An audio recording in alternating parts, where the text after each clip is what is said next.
Hi, I'm Laura McGinley, and I'm here at the Pryde, Boston's first LGBTQ+ senior housing facility. Today I am thrilled to be speaking with Bunny Shilakowsky, the founder of the Non-Conformist Orchestra. So Bunny, what inspired you to come out publicly as transgender, and how did that lead to the creation of the Non-Conformist Orchestra? Well, I guess coming out to me is, I get the question, right? Because I guess you could come out just to yourself and not to your public. But yeah, I guess I didn't ever separate the two. When I came out as transgender, I figured that I was out for me and for my family and for the rest of the world. So it was all at once, because that was how I felt that I felt was appropriate for me to present to the rest of the world. So I was inspired to come out and wanted my expression to be in keeping with my newly minted identity or whatever. And so I wanted to perform. It was kind of one of my little hurdles, one of my little goals was to be able to not just be out, like walking around, teaching my students or whatever, but also to be able to perform, since I'm a performer, as a woman, in my, what I felt was my more authentic self. How did it lead to the creation of the Non-Conformist Orchestra? Yeah. Well, I guess, going back to like who I am, I'm trained as a performer, but I'm also a person who has put together orchestras before. So that was part of my background. And I love orchestra. I love playing in orchestras. I love the sound of orchestra. I love the concept of orchestra. And I love the music that's been written for orchestra. So as soon as, it was shortly after I came out that I started experiencing performing with other groups. I played with a pit orchestra for a Nutcracker performance, and then I played for a couple of Pops concerts or a classical series, and it felt nice to be sitting in the section and playing, and I felt very inspired. Being my authentic self, I felt that I was feeling more inspired to perform with more heart and soul, actually. I guess because my self was kind of opened up. But as soon as I started experiencing that, I don't know, at some point the thought occurred to me, I wonder if there's like a transgender orchestra anywhere. Because I liked playing, but I was like playing in an orchestra and everybody else was presenting as their original gender, and I think I was probably the only person in most orchestras to be presenting as a different gender from that one that I was labeled with at birth. So if I'm the only one out of, say, 50, 60, 70, 80 musicians, I'm a tiny minority, and it makes you feel a little bit like, geez, I would love to have other people like me to play with, that would be having this in common with me. And the thought started formulating in my mind, I wonder if there's a transgender orchestra. So I did my usual, like most people do, I did my Google research, and found no transgender orchestra anywhere. Not anywhere in all of the states of the United States. I didn't see, because usually Google will take you anywhere in the world. I didn't see any evidence of a transgender orchestra in any other country either. So I figured, well, maybe I should start one, since I like starting orchestras. And sort of seeing them, building them and watching them grow and develop, and taking risks and seeing what can happen and what can develop. And so I thought, well, I guess I should start a transgender orchestra, which was an interesting idea. I realized afterwards that it wasn't 100% practical, because us transgender folk are a tiny percentage of the total population of any given country. I think we're well under 0.5% of the population, probably even less. Probably like maybe 0.3%, probably even less than that. So the chance of finding enough professional, really good transgender musicians to fill out an entire roster of an orchestra in a given region, because let's face it, if you could pull people from all over the world, you might find enough people to make an orchestra. But unless you're just doing a festival once a year, I wanted it to be a regular group, so I didn't think that we would find enough transgender musicians just in, say, Boston area or New England area to make up a full orchestra. So we better make it inclusive of other folks that have shared values and things, other non-binary folks. And in fact, after we started developing that for a while, we thought, we'd better open it up to LGBTQ people in general, so that we can make sure we have enough personnel. And I think that being focused on the transgender population and really making that the focal point of the group, but with all LGBTQ people invited to participate that are of a high enough professional level to perform in a high-performing orchestra, that might be more successful. So that's the formulation that we ended up with after tossing the idea back and forth for a number of months in discussions with other people who are helping me develop ideas. And so from what you've said to me, this is, from what I understand, this is the country's first orchestra, a professional orchestra of its kind. So why do you think that it's as far as I know? Yeah, so why do you think it's taken so long for something like this to exist? Wow, that's a really good question. Why haven't other queer folks put together professional orchestras? I should say that I have run into other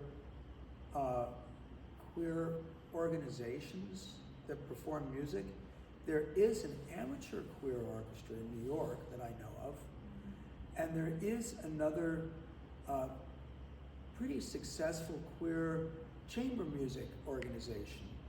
I forget which state they're operating out of, but they're not in Massachusetts. So there are other people that are doing ideas with, bringing together other folks that are professional queer musicians, but not so much a full orchestra. And there's probably a couple of reasons. I mean, it's a really good question. I think one reason is just that a lot of queer folks probably that are in regular orchestras don't want to draw attention to themselves because they're not necessarily fully closeted, but not everybody loves us. you know, not everybody is going to be accepting, and people might not want to jeopardize their current positions if they think they're going to be discriminated against. And the whole point of this is, well, I wanted to make something where nobody would discriminate. In fact, we would elevate those people that have been previously, we use the term nowadays is underrepresented, that we use to describe people who previously might have been less opportunity to be able to not just have dignified positions, good jobs with really good orchestras, but also be able to be out, be able to express their true selves. But the result is that actually there is a kind of a restriction on the type of person that's going to join my orchestra, and that is that the people that want to be in this group are people who are willing to be out in the open. They are people who will say, yeah, I'm playing with this queer orchestra, which you know means I'm queer, and that's okay, because I'm fully out to the public about being queer.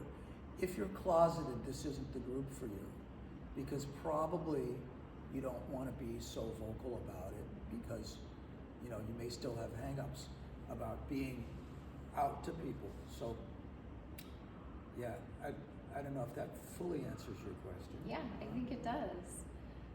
And so how do you see the Non-Conformist Orchestra kind of shaping the future of diversity and inclusion within classical music?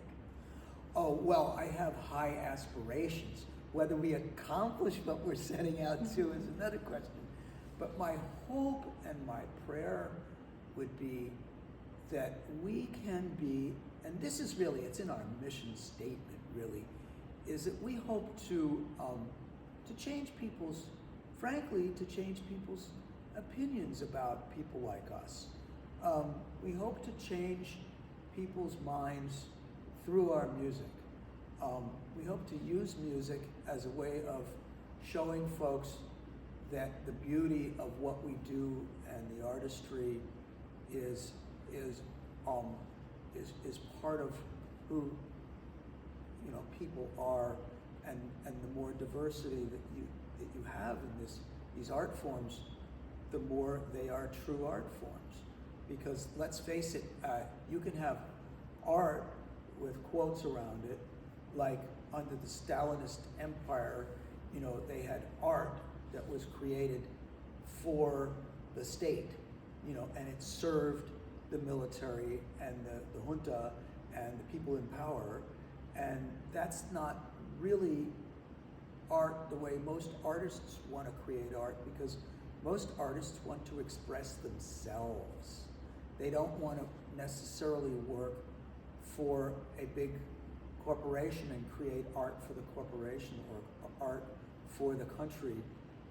Although there is beautiful national type of artwork, but what we want to create is art that expresses the artist's feelings, and that comes straight from the heart and soul, and that isn't art on assignment. It's art that we assign ourselves because it comes right out from whatever feelings we have, or whatever training we have, or whatever stylistic background we have, ethnic backgrounds that we have. You know, that's art with a capital A. Yeah, absolutely. That was a great answer. And I've been doing this for a while. So this isn't my first orchestra. It's not, you know. Yeah, well, you can tell. So with all of that being said, what are your immediate goals for the orchestra's first season? Tell us a little bit about that. Well, I had hoped that last year was going to be our first season, but we had a couple of concerts, but we weren't able to pull together a full season. And I don't know that what we're going to accomplish this year is what you would call a full season either. But what we do hope to do is to create, if not a season, then at least a series of concerts that show that we have a kind of an ongoing presence artistically in the community, that we can introduce ourselves to our communities, and so that people can kind of get to know us more. That's one of the big goals, is for just people to be able to see that we're here. And I mean, so much of making art and music is all about just is being seen. It's being out in front of the public and doing your thing. So in order for people, it's like the product is us, you know? Yeah. It's us performing. It's us making music. And so we want to get in front of the public as much as possible, and have a little bit of variety in our programming, so we can show off some of the different instruments.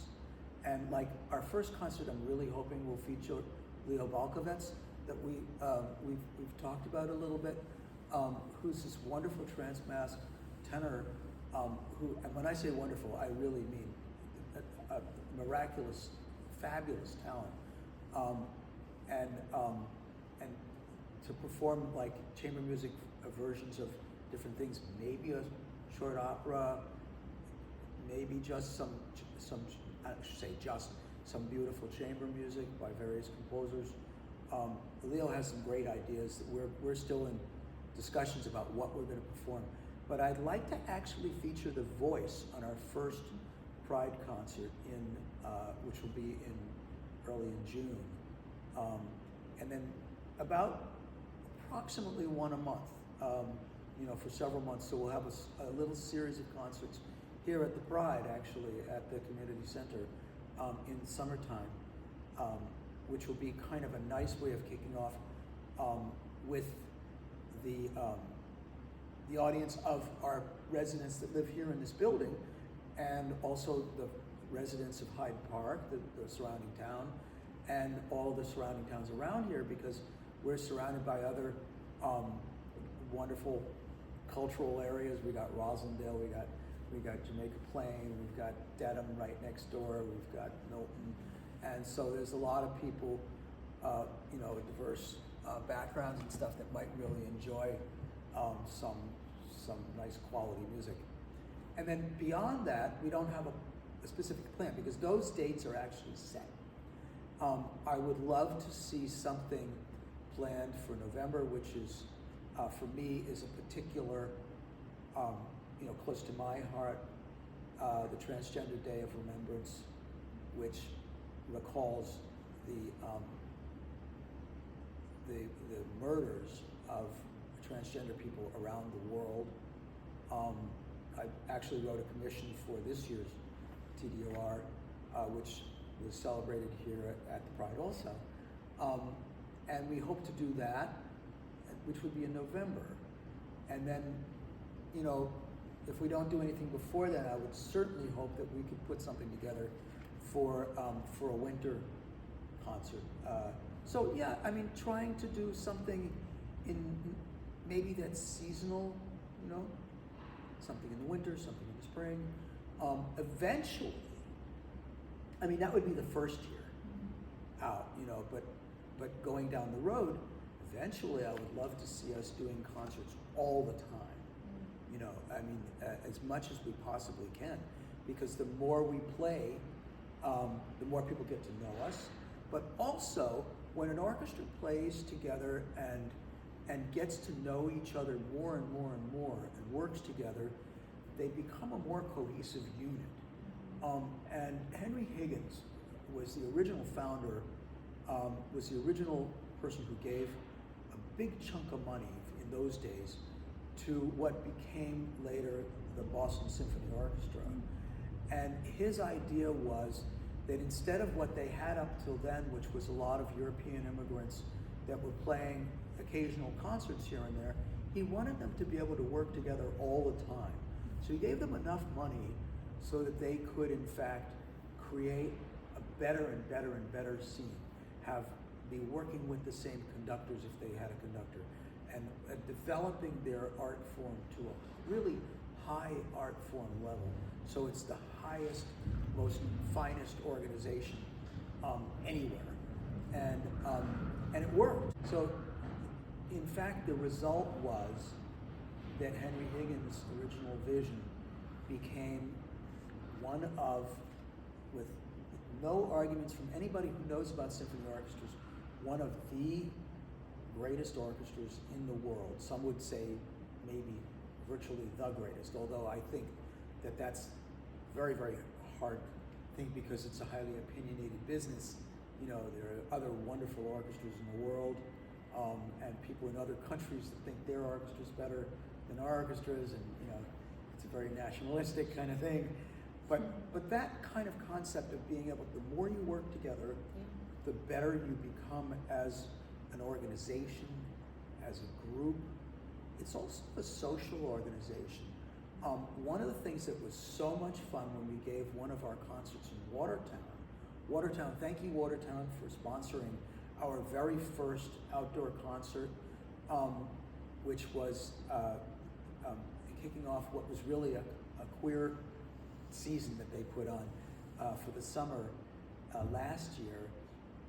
They sponsored our first concert, and including the rehearsal cost, which was a nice little piece of money that they gave us so that we could play. And after the concert, I organized us to go to a local queer-owned restaurant in Watertown, and the musicians got together with some of our friends, and we celebrated together because we're also a social unit. We also enjoy each other's company. We want to get to know each other more. We want to be cohesive as a kind of like a family. I don't expect everybody to love each other, but you know, we do get along quite well. Yeah. That's so great. It sounds like that community building within the organization is really important. So tell me about how the larger community can help support and get involved in making the vision that you have kind of more of a lasting success.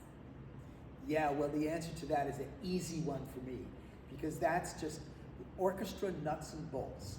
The first thing, obviously, is you know, take a look at our stuff that we're sending out with our website.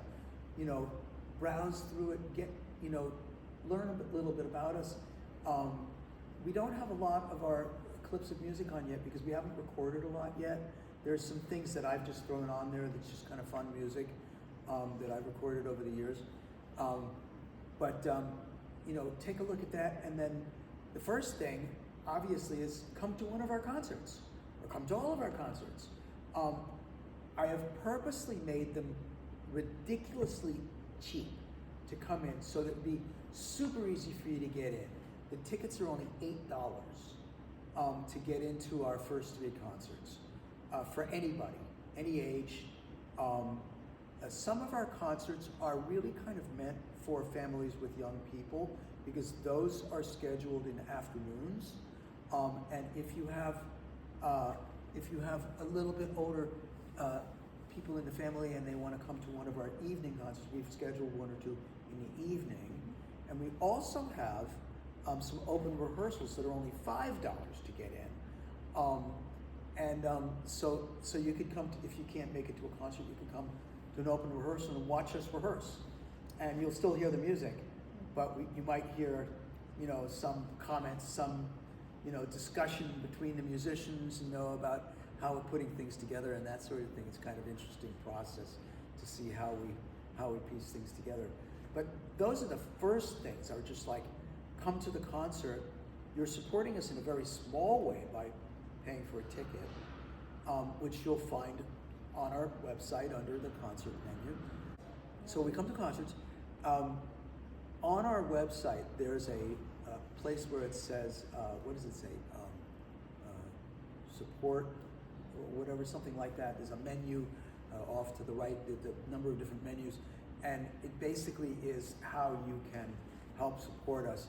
And we need to raise a huge chunk of money. Well, it's not huge. I mean, depends on what your perspective is. Some people might think, because like the Boston Symphony operates every year on multi-million-dollar budget because they put on many, many, many concerts, and they pay like, 200 salaries, and so like it's a big organization.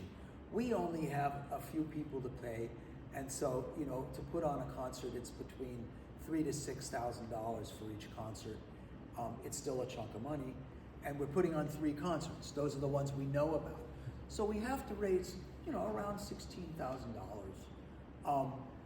By now, we don't have to have it all by June, but on and off, over the next few months, by the time we get to that 3rd concert, we will have gone through that amount of a budget.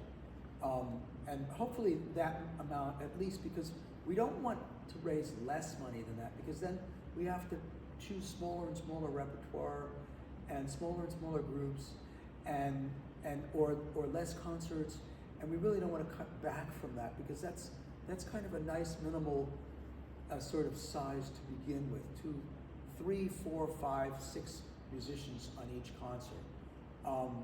Because what we're doing is we're paying those musicians to come and play, but we're also paying them not just to play the concert, but also for the rehearsal. Maybe more than one rehearsal. We might need 2 or 3 or 4 rehearsals. And so, the amount of money. And then, like we said in our little, the little blurb that I made the other day, we also have some little incidental things like doing a little bit of marketing, like paying for some snacks for our audience members. We'd like to have a little wine and cheese that we serve in the evening. We'd like to have some snacks, some soda and stuff for the kids when they come for a concert, so they're not all dried out, during the intermission. And, to make it fun and, a fun event. We do have a nice little catering area in our community center, so we've got like a nice little area we lay out some nice snacks and stuff. So, yeah, there's a lot of little incidentals. We also sometimes have to buy new music. We have to Xerox stuff sometimes, or if not copy it, then send it out to people sometimes. There's like little small incidental things like that. Occasionally we might have to rent a piece of equipment, different things like that. Plus, we don't know yet which of our members on our roster might be playing each concert, because our repertoire hasn't been chosen yet. So we're going to be announcing as soon as the choices of music are chosen, we'll be announcing which pieces we're playing, whether it's Tchaikovsky or whether it's a contemporary composer or whether it's maybe Balkovitz wrote a piece himself, so like the different music that we're playing. Then we'll choose which instruments we need. Then we'll know which musicians to hire. And some of the musicians may come from Boston, but some of them may come from farther away. Then you have to pay them a little travel money to make sure that their gas money is paid for. We encourage all of our viewers to attend the concerts and support the orchestra. I think that they will have a magnificent time at all of the performances.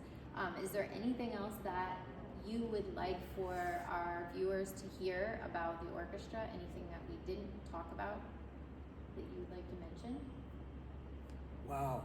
Well, yeah, actually, in addition to, like, there's a place where there's a giving page. So we would hope that people would give within your own means. If you can only afford $5, you can give $5. If you can afford 100, great. If you can afford 1,000, we need that. The more people that give larger contributions, obviously we can expand how much we do. But all those small contributions, please don't think that just because you can only give $6 or $60 or whatever, that it's not worthwhile. Every single dollar will be put to use, helping us put on the concerts.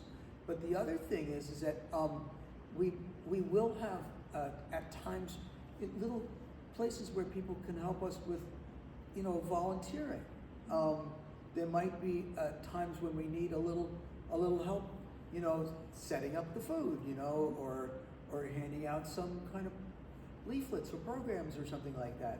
So there's a little area on the website also where you can sort of sign up for that. The other thing is that I just want to reiterate that I've said this at other times, but I'm going to say this over and over and over again. We are not going to be seen, so far as I know, for the foreseeable future. You won't find us on Facebook, you won't find us on Instagram, you won't find us on Threads, you will not ever find us on X. You will find us on Group Sky, the new social media. You will find us on our own website, and you will find us on YouTube, and there will be other places, no doubt, that are developing where you might find us. But don't expect to find us.